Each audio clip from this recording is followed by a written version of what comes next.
अस्सलाम वालेकुम नाज़रीन, मेरा नाम डॉक्टर शमाइला हनीफ है और मैं consultant obstetric gynaecology Fatima memorial hospital Lahore में काम कर रही हूँ। आज का जो टॉपिक है वो उन चेंजेस के बारे में है जो 40 साल से ज़ायद ख़वातीन को अपने पीरियड्स में देखने में आते हैं। सबसे पहले हम बात करेंगे कि मेनोपॉज क्या होता है। यूजुअली मेनोपॉज 45 से 55 साल के बीच में देखने में आया है और इसमें अगर एक खातून को 1 साल तक पीरियड ना आए तो उसको हम मेनोपॉज कहते हैं, यानी कि मुस्तकिल तौर पर उनका पीरियड का सिस्टम बंद हो गया है। मेनोपॉज से पहले की एज को हम पेरीमेनोपॉजल टाइम कहते हैं या पेरीमेनोपॉजल ईयर्स कहते हैं। नॉर्मली ख़वातीन में ये 2 से 8 साल तक रह सकते हैं और इसमें मुख्तलिफ पीरियड में चेंजेस देखने में आते हैं। कुछ ख़वातीन को जो पेरीमेनोपॉजल एज टाइम पीरियड में जो सिम्टम्स हैं कुछ महीने रहते हैं, कुछ को कुछ साल रह जाते हैं। अमूमन ये जो टाइम पीरियड है ये 40 के बाद देखने में आया है। कुछ हद तक बहुत कम ऐसा चांस है कि कुछ ख़वातीन को लेट 30s में भी पेरीमेनोपॉजल एज में आ सकती हैं और उनको ये पीरियड की एबनॉर्मैलिटीज़ या पीरियड की चेंजेस उनको महसूस होने लग जाती है। तो आज इस बारे में हम बात करेंगे कि वो कौन से चेंजेस हैं जो ख़वातीन अपने पीरियड में महसूस करती हैं जब वो पेरीमेनोपॉजल एज तक पहुंच जाती हैं। सबसे पहले ये भी बताना चाहूँगी कि ये चेंजेस क्यों आती हैं। जैसे कि आप सब जानते हैं, नॉर्मली हर महीने एक औरत का एग ग्रो करता है, फिर वो रिलीज होता है और अगर हमल ना ठहरे तो औरत को पीरियड आ जाता है। जिस तरह औरत की एज बढ़ने लग जाती है, वो 35 से ज़्यादा हो जाती है, जब वो 40 से भी ऊपर हो जाए तो उसके ओवरीज में जो नंबर ऑफ एग्स मौजूद हैं वो कम होने लग जाते हैं और उनकी क्वालिटी भी कम हो रहती है। लिहाजा ये ज़रूरी नहीं है कि 40s की एज में हर महीने एग ग्रो करे और रिलीज हो, क्योंकि एग हर महीने नहीं ग्रो करता। लिहाजा हार्मोन में जो ख़ास तौर पे हम ईस्ट्रोजन की बात करें, बॉडी में ईस्ट्रोजन का लेवल भी कम हो जाता है और इस कमी की वजह से पीरियड डिस्टर्बेंसेस देखने में आए होते हैं। अब हम बात करेंगे कि वो कौन से चेंजेस हैं जो ख़वातीन को महसूस हो सकते हैं। नंबर 1, पीरियड का कम होना, यानी कि स्कैंटी पीरियड। नॉर्मली हम ये समझते हैं कि एक औरत को 2 से 8 दिन तक ब्लीडिंग रहती है, पर 40s में हो सकता है कि उनको ब्लीडिंग के दिन कम रह जाएं या दिन उतने ही रहें, ब्लीडिंग का फ्लो कम रह जाए, सिर्फ दाग तक भी हो सकता है। अगेन ये क्यों है? क्योंकि ओवरी में एग इतनी अच्छी क्वालिटी का नहीं बन रहा, लिहाजा ईस्ट्रोजन नहीं बन रहा, इस वजह से यूट्रस की लाइनिंग पतली रह जाती है और पीरियड हल्का रहता है। नंबर 2 चेंज जो कि किसी खातून को महसूस हो सकता है वो है लेस फ्रीक्वेंट पीरियड, यानी कि दिन स्किप हो जाना या महीने मिस हो जाना और पीरियड आ जाना।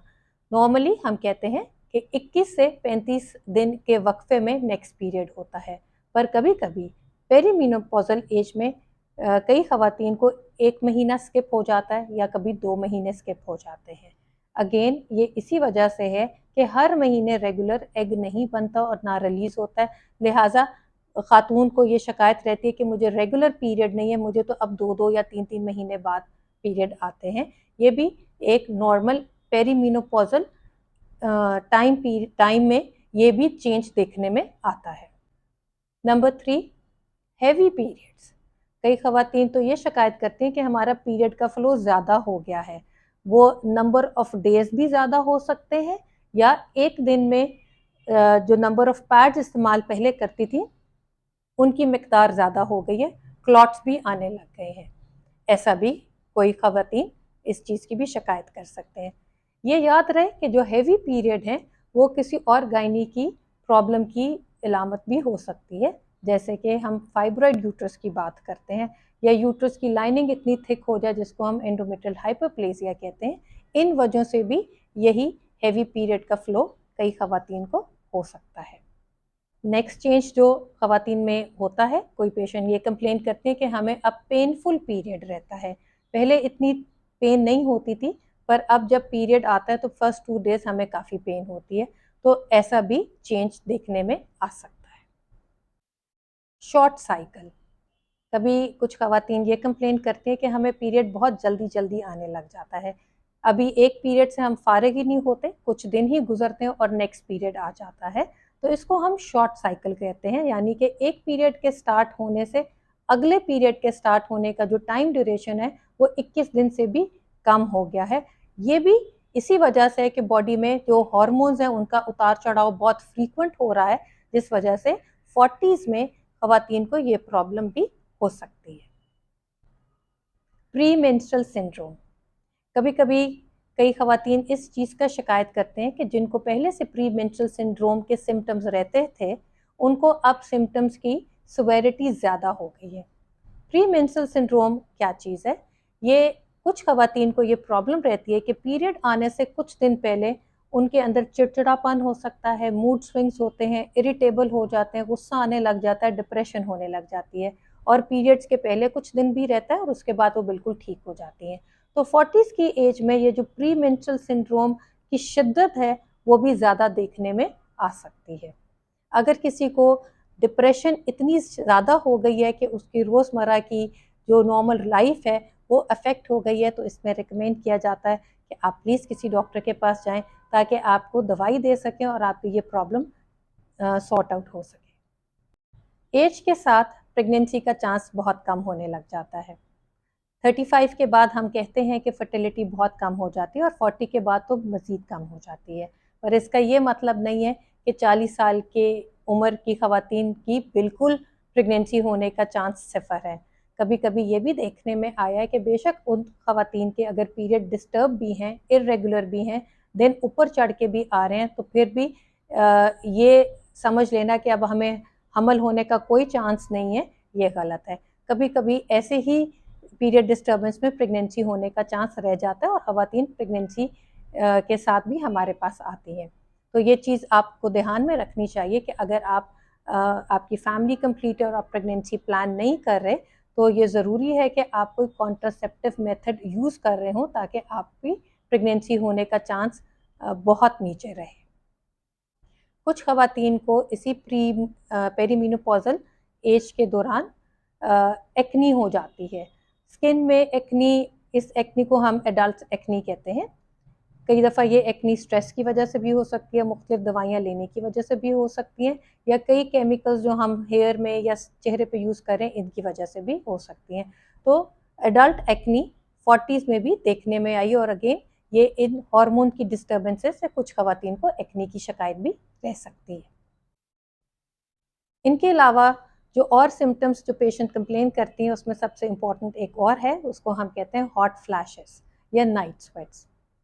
क्योंकि हार्मोन की मिकदार बॉडी में कम हो रही होती है, तो पेशेंट को कई दफ़ा ये कंप्लेन होती है कि हमें बहुत ज़्यादा गर्मी लगती है, हमारे ऐसा लगता है कि हमारे अंदर से एक हीट वेव गुजर गई है, और ये गर्मी ज़्यादातर उनको चेहरे पे, नेक पे और चेस्ट में फील होती है।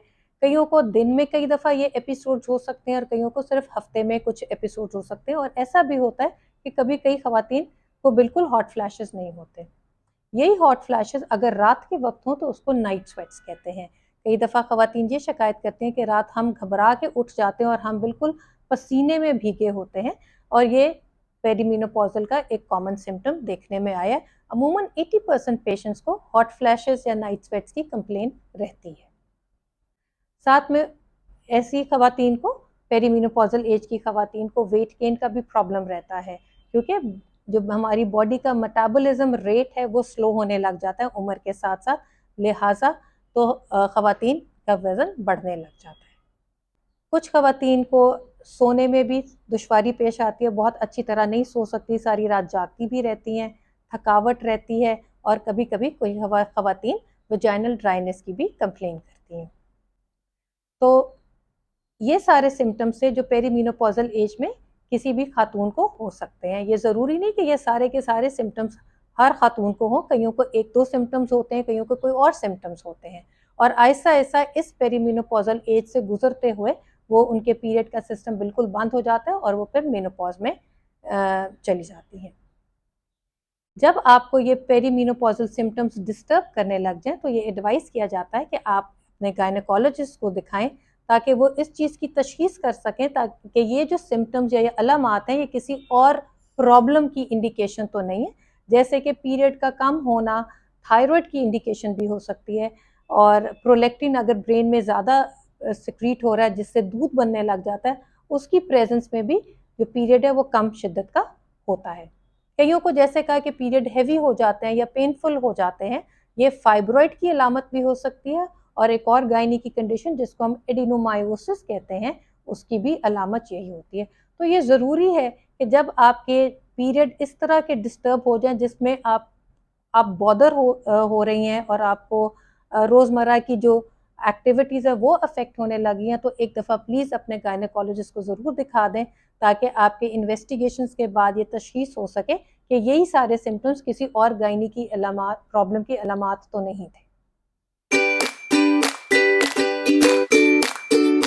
पेरीमेनोपॉज़ल सिम्टम्स की ट्रीटमेंट क्या है? ये डिपेंड करता है कि आपके जो सिम्टम्स हैं वो आपको कौन से हैं और आप किस तरह आपको वो डिस्टर्ब कर रहे हैं। जैसे कि किसी किसी के पीरियड्स बहुत हैवी हैं तो उनको मेडिसिन दे देते हैं ताकि उनके पीरियड का फ्लो कम हो, जैसे कि ट्रांसनेमिक एसिड। कईयों के इर्रेगुलर पीरियड्स हैं या बहुत जल्दी जल्दी आ रहे हैं, या कईयों को हॉट फ्लैशेस हो रहे हैं, तो उनको ओरल कॉन्ट्रासेप्टिव पिल्स भी एडवाइस की जाती है, जिसमें low dose oestrogen hormone replace कर दिया जाता है औरत की बॉडी में, ताकि उनको ये डिस्टर्बेंसेस ना हो। साथ में ओरल कॉन्ट्रासेप्टिव पिल्स लेने का ये भी फ़ायदा रहता है कि अगर वो प्रेगनेंसी प्लान नहीं करे तो उनको कॉन्ट्रासेप्शन भी साथ मिल गई। आपको ये एडवाइस किया जाता है कि अगर आपके प्री मेंस्ट्रुअल सिंड्रोम या आपको डिप्रेशन की कैफियत इतनी शिद्दत अख्तियार कर गई है, तो आप भी अपने डॉक्टर के पास फ़ौरन जाएँ, ताकि आपको दवाइयाँ दे सकें, जो स्पेशली एक दवाई देते हैं जिसको हम SSRI कहते हैं, सेलेक्टिव सेरोटोनिन रीअपटेक इनहिबिटर, जिससे आपका मूड बहुत हद तक बहाल हो जाता है। ये भी एडवाइस किया जाता है कि आप अपनी जनरल हेल्थ के लिए मल्टीविटामिन्स लें, जिसमें कैल्शियम होना ज़रूरी है, विटामिन डी लें, आपकी बोन हेल्थ के लिए बहुत ज़रूरी है। आपको रेगुलर एक्सरसाइज करना चाहिए, जो कि स्विमिंग हो, योगा हो, एरोबिक एक्सरसाइज, स्ट्रेंथ एक्सरसाइज, ताकि आपका वेट भी ना बढ़े और वेट कंट्रोल में रहे। कुछ ख़वातीन को हम एडवाइस करते हैं कि वो काउंसलिंग सेशंस लें अगर उनको डिप्रेशन या इरिटेबिलिटी इतनी ज़्यादा हो रही है, ताकि वो अपने पेरीमेनोपॉज़ल एज से गुजरने को अच्छी तरह कोप कर सकें। तो आज की वीडियो पेरीमेनोपॉज़ल सिम्टम्स के बारे में थी, यानी कि 40 से ज़ायद ख़वातीन को अपने पीरियड साइकिल में क्या-क्या डिस्टर्बेंसेस देखने में आ सकती हैं। अगर आपको ये वीडियो पसंद आई है तो इसको लाइक, शेयर और सब्सक्राइब करें। अपना बहुत सारा ख्याल रखें और खुश रहें। अल्लाह हाफ़िज़।